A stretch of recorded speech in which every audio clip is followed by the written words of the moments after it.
Please आज एक promise करो कि टेंशन कोई भी हो, सोल्यूशन है, कहीं ना कहीं उसका सोल्यूशन है।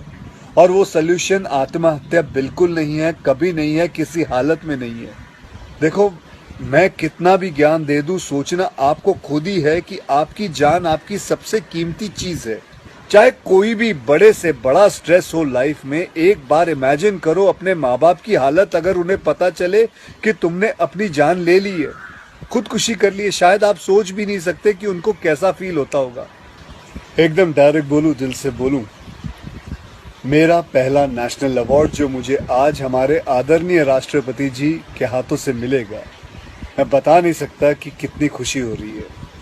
आपको पता है, जिस दिन इस नेशनल अवार्ड की अनाउंसमेंट हुई थी ना, उस दिन मैं अपनी माँ से बात करते हुए अपने बचपन का एक दिन याद कर रहा था, जिस दिन एग्जाम का रिजल्ट आया था और मेरे मार्क्स बिल्कुल अच्छे नहीं थे। आप लोगों से झूठ नहीं कहूंगा, मैं उस कक्षा में फेल हो गया था। रिपोर्ट कार्ड लाते हुए मैं ये सोच रहा था कि आज घर में बड़ी कुटाई होने वाली है यार। उस दिन मेरे पिताजी ने मुझे सामने बिठाया और बड़ी शांति से कहा, देखो बेटा, तुम करना क्या चाहते हो, ये बताओ मुझे, बताओ करना क्या चाहते हो। मैंने कहा, पापा मैं स्पोर्ट्स में मन लगता है मेरा, मैं खेल कूद करना चाहता हूँ, खिलाड़ी बनना चाहता हूँ। उन्होंने कहा, ठीक है, फिर उसमें ध्यान दो, हम सपोर्ट करेंगे, साथ में थोड़ी पढ़ाई भी करो। आप विश्वास नहीं करोगे, खेलते खेलते मैं मार्शल आर्ट करने लग गया, मैं मॉडलिंग में आ गया, एक्टिंग शुरू कर दी। उन्होंने हर चीज में मुझे सपोर्ट किया। अगर उस दिन मेरे पेरेंट्स ने ये ना समझाया होता कि मेरी स्ट्रेंथ किस चीज में है, तो आज मैं सोच भी नहीं सकता कि ये नेशनल अवार्ड कभी मेरे हाथ पे होता। ये अपने लाइफ की कहानी मैं आपको एक वजह से सुना रहा हूं। कुछ दिन पहले अखबार में मैंने पढ़ा था कि एक आईआईटी के स्टूडेंट्स ने फांसी लगा के आत्महत्या कर ली, स्ट्रेस में था पढ़ाई के लिए। उससे कुछ दिन पहले मुंबई में एक मैनेजमेंट स्टूडेंट ने एक 5 स्टार होटल के रूम से छलांग लगाकर अपनी जान दे दी, एग्जाम में फेल हो गया था। मैं कहीं ये भी पढ़ रहा था कि करीब 8 लाख लोग हर साल वर्ल्ड में अपनी जान खुद ले लेते हैं और उसमें तकरीबन 1.5 लाख लोग सिर्फ हिंदुस्तान से होते हैं। और यंग लोगों में आत्महत्या के सबसे बड़े कारण जो होती है वो होती है पढ़ाई या फिर रिलेशनशिप का स्ट्रेस। क्यों? तुम्हारी जान एक एग्जाम के मार्कशीट से सस्ती हो गई है? नहीं। ऐसा क्या पढ़ाई कर रहे हो? इससे तो देश के लिए सरहद पे जाके जान लगा दो दांव पे। चाहे कोई भी बड़े से बड़ा स्ट्रेस हो लाइफ में, एक बार इमेजिन करो अपने माँ बाप की हालत अगर उन्हें पता चले कि तुमने अपनी जान ले ली है, खुदकुशी कर ली है। शायद आप सोच भी नहीं सकते कि उनको कैसा फील होता होगा। मान लिया कि आपका स्ट्रेस बहुत बड़ा है, पर इतने हल्के में मत लो अपनी लाइफ को यार। आपको पैदा करने वालों को जिंदगी का सबसे बड़ा दुख दे के मत जाओ।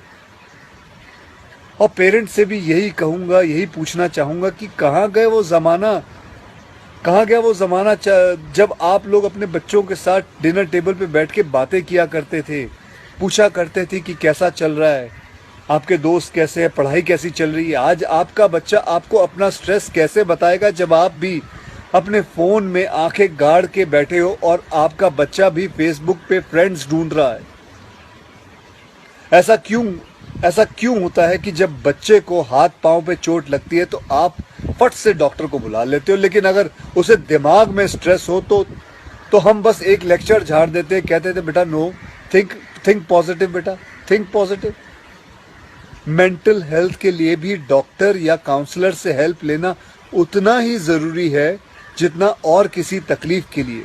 इसमें कोई शर्म की बात नहीं है।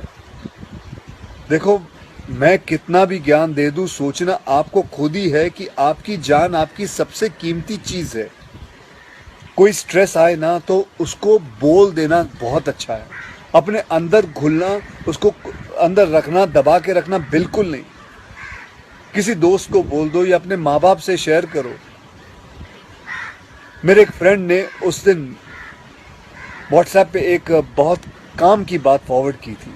एक हॉस्पिटल की ओपन हार्ट सर्जरी यूनिट के बाहर एक शेर लिखा हुआ था, मैं आपसे शेयर करना चाहता हूँ।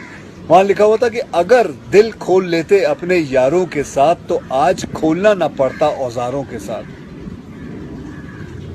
भैया मुझे एक प्रॉमिस करो कि आज प्लीज आज एक प्रॉमिस करो कि टेंशन कोई भी हो सल्यूशन है, कहीं ना कहीं उसका सल्यूशन है और वो सल्यूशन आत्महत्या बिल्कुल नहीं है, कभी नहीं है, किसी हालत में नहीं है।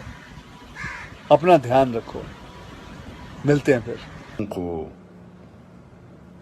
कुछ हादसों को शब्दों में बयां करना बड़ा मुश्किल होता है। सुशांत सिंह राजपूत के जाने का मुझे जो दुख है उनका, तो मैं इस खबर ने मेरी आत्मा को ठंडा कर दिया, आत्मा को निचोड़ दिया है। दिल तक तो बात पहुंचती है लेकिन आत्मा तक जो है वो दहल गई है। ये वीडियो बनाते वक्त भी सोच रहा हूँ क्या बोलूँ मैं, पर बोलने से कभी कभी, शेयर करने से कभी कभी नहीं, इस खबर पर तो शेयर करने से भी दुख कम नहीं हुआ। मैंने MS Dhoni the untold story में सुशांत के फादर का रोल किया था और क्योंकि कहानी बाप बेटे की थी और इसलिए रिश्ता भी ऑफ द स्क्रीन बाप बेटे जैसा ही हो गया था। कुछ लोग चले जाते हैं तो उसका सदमा बाद में लगता है, लेकिन वो चले क्यों गए इसका सदमा पहले लगता है।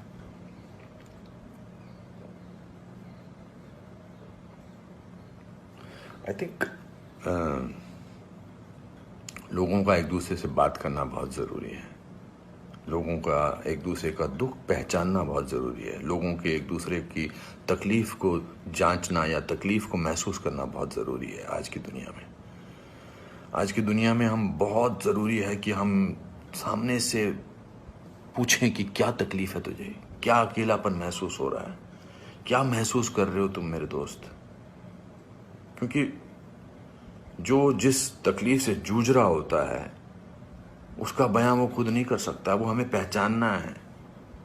हम किसी भी इंडस्ट्री में हों, बार बार बोला जाता है फिल्म इंडस्ट्री में ये टेंशन है, फिल्म इंडस्ट्री में वो टेंशन है, इसका प्रेशर है। कोई प्रेशर नहीं होता। अकेलेपन का मैंने एहसास किया है अपनी ज़िंदगी में, और जब वो अकेलापन होता है तो सक्सेस कोई मायने नहीं रखती है। जब वो जो दुख की गहराई में इंसान की आत्मा, इंसान का दिल डूबा होता है तो सक्सेस, पॉपुलैरिटी कुछ मायने नहीं रखती है। मायने रखता है किसी का आपको गले लगाना, मायने रखता है किसी का आपसे बात करना, किसी को आपकी बात सुनना, वो मायने रखता है।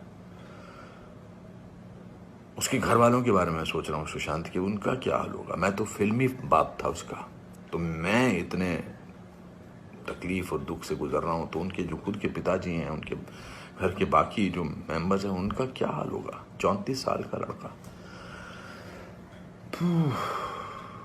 बहुत तकलीफ है।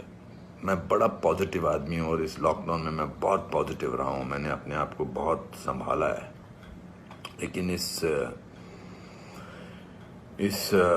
खबर ने तो मुझे झकझोर के रख दिया है।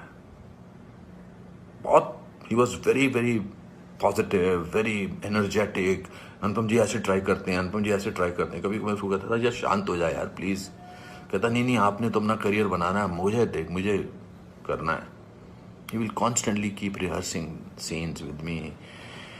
Will spend time. बहुत ज़्यादा नज़दीक नहीं आ पाया मैं उसके, because the pressure of the shooting was there. We had to finish. We wanted to do that, and I wanted to give him space because he had internalized the role of MS Dhoni. So, but बहुत क्या बेमानी सा लगता है सब कुछ। तो मेरे दोस्तों, एक दूसरे को पहचानो, एक दूसरे का दुख दर्द।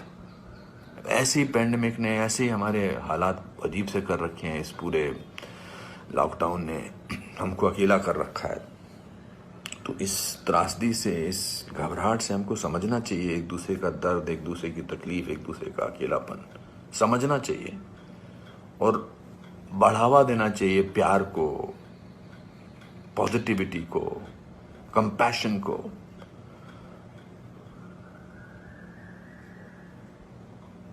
मैं बस बोलता जा रहा हूँ, मेरे में कोई ऐसा थॉट नहीं है, बट जस्ट एज दे से सिकंदर ने बड़ा अच्छा वीडियो बनाया। मैं रोया नहीं था तब तक, उसका वीडियो जो इंस्टाग्राम पे उसको देख के मैं रोया। उसने कहा कि ह्यूमन बनना बहुत जरूरी है, ह्यूमन बनना बहुत जरूरी है दोस्तों। बहुत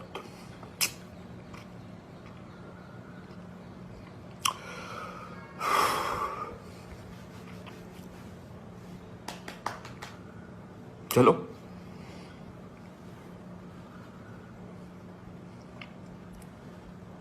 एक दूसरे को प्यार करो दोस्तों, एक दूसरे को समझो, प्यार का हाथ आगे बढ़ाओ दोस्तों, बहुत जरूरी है।